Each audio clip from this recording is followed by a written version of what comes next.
Well, good evening. Thank you for coming to our second inaugural session of Budget 101 for Raytown. This came up, oh man, I like to walk around, in some of our, when we had this past year with the election. We've heard a lot from the citizens about getting to know more and more about the city processes and the city budget. And so when we hired Russell Petrie here, which is our new finance director, that was one of the things we talked to him about, is going out and opening up and showing how we go through the budget and what it entails. Before I get too far, though, I do want to thank Alderman Ryan Myers. Back there is Missy Wilson, our assistant city administrator, for them coming out, the staff, and this evening. And some of you may have not known Russell. He's been with us now since about March. Vast experience in several different areas, and we're glad to have him as our finance director. And so, know me, Damon Hodges, but I guess I should say my name since I'm up here. So one of the things we did this year to start it off we held a goal setting session with our board. And in that goal setting session, there came out some categories. We had a great turnout of the board. 9 members were able to attend of the 10. 1 was excused, but that still provided input. In that, we also interviewed and talked to each of the aldermen separately, gave their information with them before we ever, and it was a precursor to our plan as we continue on. Objective was to try to give not only goals but guidance to staff as we create our budget for the upcoming year. This is one thing we're doing, but I think in the future our desire is to do even more. We want to start looking at 3 to 5 year planning. So we'll be prepared ahead of time before things. There's been, as we all know, some turnover in leadership, but our plan now is to create something that's more stable and has a look to the future. And out of that came 4 items, 4 goal items. One was neighborhood revitalization. The next one was revenue enhancements. Enhancements is plural. More than just one avenue of revenue enhancement. Alderman Ryan Myers and the board designated him as far as creating a committee that will help with that. So that was one that was already on the tongues of many of our aldermen, but also has been brought before us. Before. Infrastructure, which I've been here now 2 years, started out as public works director and now city administrator. Infrastructure is something I've been heard about since I came, since day one. So something that, in the bottom of my heart, I think a lot about. Maybe that's the engineering, the construction in me. So, but infrastructure, we have needs as in any other city, but those needs is something that provide results that somebody can see daily. Infrastructure, as I say, that is something that a person utilizes on a daily when they leave their home. The other one is public services, community development, police, court, and public transportation. So as you can see that when you start to divide up your budget and you start to look at those key areas, it's a lot that you got to spread that amount towards.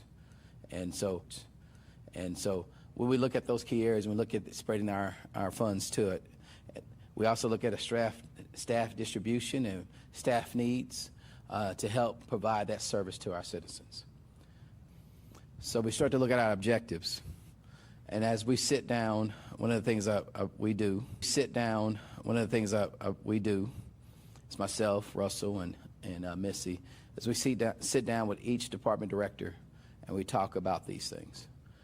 We go over what our strategic plans are for each department, and we go over what the department directors go back, work with their staff, The department directors go back, work with their staff, create a budget, and then they bring it back and we talk. And we talk and discuss, we meet, we vet, and we look at our objectives, and now we get kind of to this point. And as you're aware that we just had a meeting this past August 6th was our initial meeting with a couple of the budgets. That one was parks and the others was parks and court were the first two. So each department goes through the committee. Am I stealing your thunder here, Russell? Not yet, okay. It goes through committee meetings, and then we go to the board, and then we put it all together. But it takes quite a bit of time. What I'm gonna do now is hand it over to Russell. He'll take over from there and kind of discuss what budget is about. Well, good evening. My name is Russ Petrie, and I go by Russ. I always, whenever I heard Russell, I knew I was in trouble. So that's why I shortened my name to Russ when I got out of high school. So if you run into me, feel free to call me Russ or anything but late for dinner. So if you're wondering about this cast, I decided to cut a tree limb down in my yard a couple of weeks ago, and I got the limb down, but the tree won. It knocked me over, and I happened to break my wrist. So just bear with me on that. First of all, the fiscal year for City of Raytown is first. It starts on November 1st. That is the business year of the city. So the books open November 1st for a new year, and we run a full 12 months and close the books on October 31st and then begin the audit for the previous year. So that's the cycle that the city goes through. So that's the cycle that the city goes through. A little bit about the property tax, because I know it's a hot topic on everybody's mind lately. The property tax levy for the city of Raytown was put in place in 1978. It has not. See that the percentage for 2018 was 0.5149, which is 5.08% of total property tax charged to the city property owners. So when you get your tax bill, that is the percentage of what you pay that goes to the city that are involved. Property tax are confirmed by the Board of Aldermen each year in September. The final assessments are not sent from the county until the first week or two in September. So we're under very tight timeline when we get those numbers to produce what our taxes are going to be for the next year. And it's all based on the assessment. So if you're a property owner, you got your notice probably in March, and they told you what the new assessment was going to be, and then you have opportunity to appeal that or not. And then the appeal process goes on. This year, actually, it is ending, I think, on the 3rd of September. So right after that happens, they're going to be sending out these aggregate assessments to all of the cities and jurisdictions within the county, and then it'll be our job to turn around those numbers really fast. So that's the cycle that it goes through. In this little diagram, you can see the breakout of where your property tax goes to all the jurisdictions that are involved. If you look up in the top middle, that little red pie slice is the city. So you can see what percentage the city gets of all of your property tax. So it's not a huge percentage, but it kind of gives you a perspective of where that is. There are a few regulations that we have to regulations as well, according to how the financial statements are put together every year. But I put together 3 of them that are state and city ordinance. The first one is the Hancock Amendment, and the Hancock Amendment limits the amount of the Missourian's personal income that can be used to fund state or local government. And it limits it to the level it was in 1981. So that's when the Hancock Amendment was put into place. That percentage of per income that was in place then is frozen by the Hancock Amendment. It doesn't mean that the personal income levels don't go up over time, which they have. Most of you know that your income has gone up since 1981. So your income has gone up since 1981. The actual dollar number goes up, but the percentage of personal income cannot go up, according to that amendment. Section 67010 of the Missouri Revised Statutes states that expenditures cannot exceed revenues or any unencumbered balance in any given year. That means that every jurisdiction has to produce a balanced budget. It means that you can't have expenses going over revenues. So that is another statute that we have to go by. There's also a city ordinance, R 2039-08, that was adopted in 2008 by the Board of Aldermen here, that said the general fund will maintain a 17% cash flow reserve. What that means is that 17% of the reason for that is it's to provide a healthy cushion in case something were to happen with the economy. The city would have a chance to react rather than to be in a problem. So that's the reason that ordinance is put into place. Okay, the basics of a budget.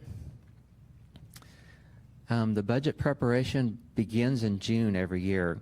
Keep in mind that our fiscal year ends in October, so that's quite a bit of time that it takes to produce a city budget. The finance department puts together all of the basic worksheets that go out to the departments. Each department submits what is needed in personnel, supplies, and other necessary items to function. And then once those are submitted and the finance department has a chance to review them, we have review meetings with each department so that it's clear understanding of what is being requested. And that meeting happens with Mr. Hodges and Ms. Wilson in the back in great detail so that we all understand what's being requested of each department. It's very important to do that so that we have a good consolidated budget once it's done. Revenues for each fund are determined by statistical data that we have in place. Any economic indicators that with one of the taxes or there's going to be an increase or decrease in some funding level, we use that information as well. We also use historical information. So if something is relatively steady and we know that it has produced this much money for 5 years, it's reasonable to assume that we will get roughly the same amount next year. So we use all that data to compile what the revenues are going to be, and then we pull in the expenses and make sure that we're balanced at the end of the day. The budgets are reviewed. Once those reviews are done, the budgets are reviewed individually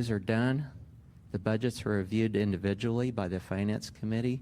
It's a five-member team of the Board of Aldermen that meet, and the last one was last week, and the next one is this next week on Tuesday, and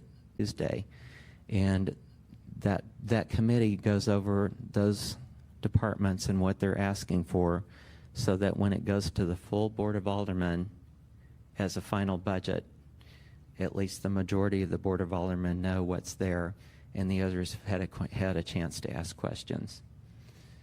And then in October, it's presented to the full Board of Aldermen for approval as a final budget. So that's an overview of how the budget is put together by the city. We kind of went over how the revenues are determined. Revenues and expenses for the enterprise fund. And if you don't know what an enterprise fund is, it is a fund that has to stand on its own. It has to create its own revenue to cover its expenses. So since the sewer is an enterprise fund, all of the expenses of the sewer department have to be covered by the revenues that it generates. And that's the sewer bills that get sent out every month. So those rates are determined so that the fund remains solvent and stable, and also that there is a proper fund balance so that there's a good cushion there as well. In case of a catastrophic failure should happen with the sewer system, we would be able to cover that. Revenues and expenses are reviewed and set each year for the restricted and special use funds. We'll go over those in a second. Expenses are calculated by each department based on real historical data and anticipated projects and improvements and existing contracts. So if we know there is an X amount of improvements that need to be done on the streets or the sewer or the street lights or any of the infrastructure, that's included in these departmental budgets and the special funds.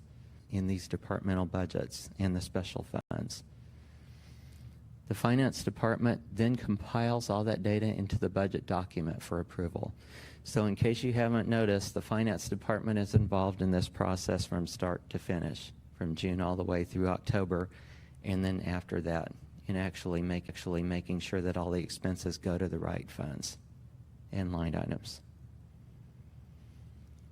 Okay, now for the funds and their use.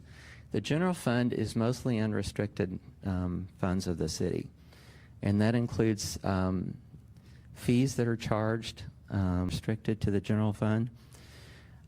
It has 3 items that are restricted within that fund, and we have to provide a breakdown that makes sure that the expenses are expended on those revenues. But the general fund covers the administration, finance department, the court, the police department, community development, and public works. So all of those departments are covered within the general fund. So when you hear that term, you know which departments are in there. An enterprise fund or proprietary fund, we kind of covered that with the sewer, and it has to operate just like a business. It has to cover every one of its expenses, and it also has to have money in the bank so it can cover any unforeseen expenses that come along.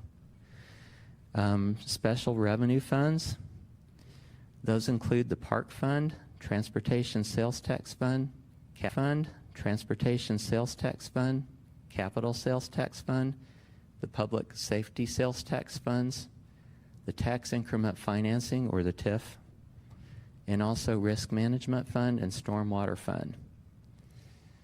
And those are restricted for a specific use. So the money in those funds have to be used for the use that they were put in place for.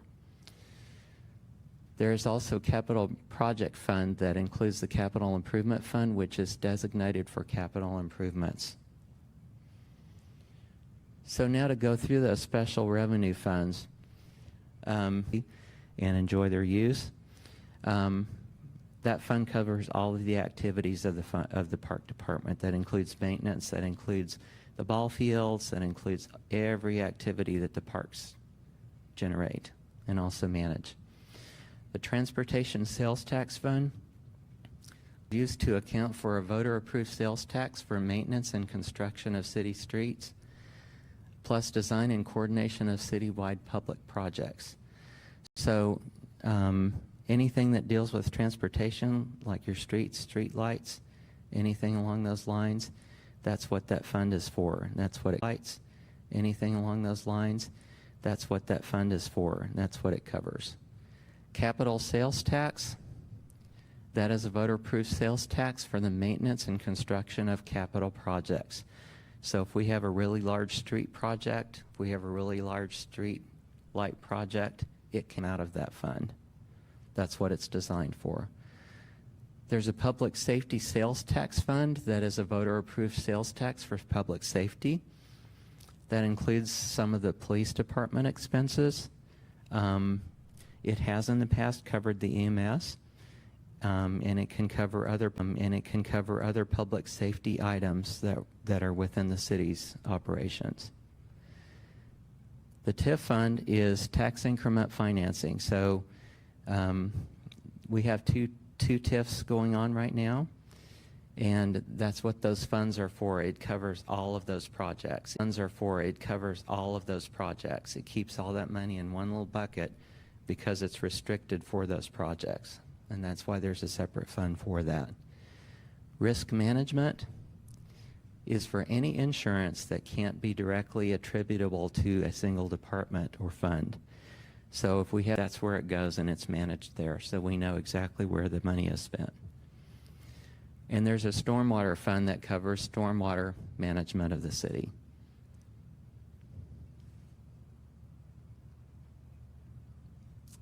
When you came in, you got a little card with 4 little items on it. Hopefully you've narrowed those down and prioritized them. So I think Missy might have a tally for us as to what order those came out in.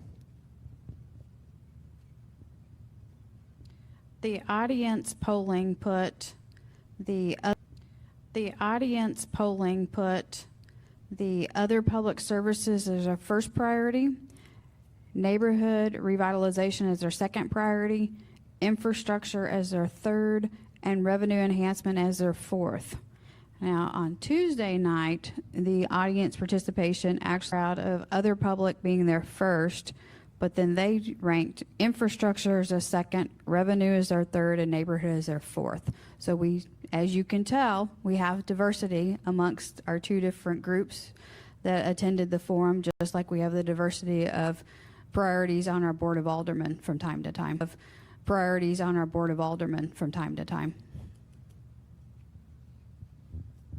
Thank you very much for that. All of the budget information, once it's finalized, is put out on the city's website under the Finance Department's page. So once the 2019-2020 budget is put into place, you'll be able to find it there. You can actually find the 2019 or 2018-2019 budget out there right now if you want to take a look at it. It's out there in detail. Also, for any future meetings, such as the Finance Committee, they're also on the Facebook site listed there. If you go on the website, it's down in the lower left corner. There's a calendar there, and you can click on the little items that show up in the calendar, and it'll pop up with a bubble that tells you what it is and when it is and where it's going to be. So if you want to keep in contact with the city and know what's going on, those are places you can find those things at. And I'd like to take a moment to ask you if you have any questions, since this is being taped. There's a microphone up here. If you want to come up and ask a question, we'll be glad to answer it, or I can bring the microphone to you. Either way, just raise your hand. We'll be glad to answer it, or I can bring the microphone to you. Either way, just raise your hand. Oh, it's on. Good. Just curious. Public safety, does that include street lighting? It does not. Okay. What fund did that come out of? Infrastructure? I'm assuming general fund. Yeah, it comes out of general fund. Any other questions? Okay. Well, I'm really glad you came out tonight. I hope you learned a little bit about the city's budget process and where the funds are, and how we work. If you have any questions, please feel free to email me or call me.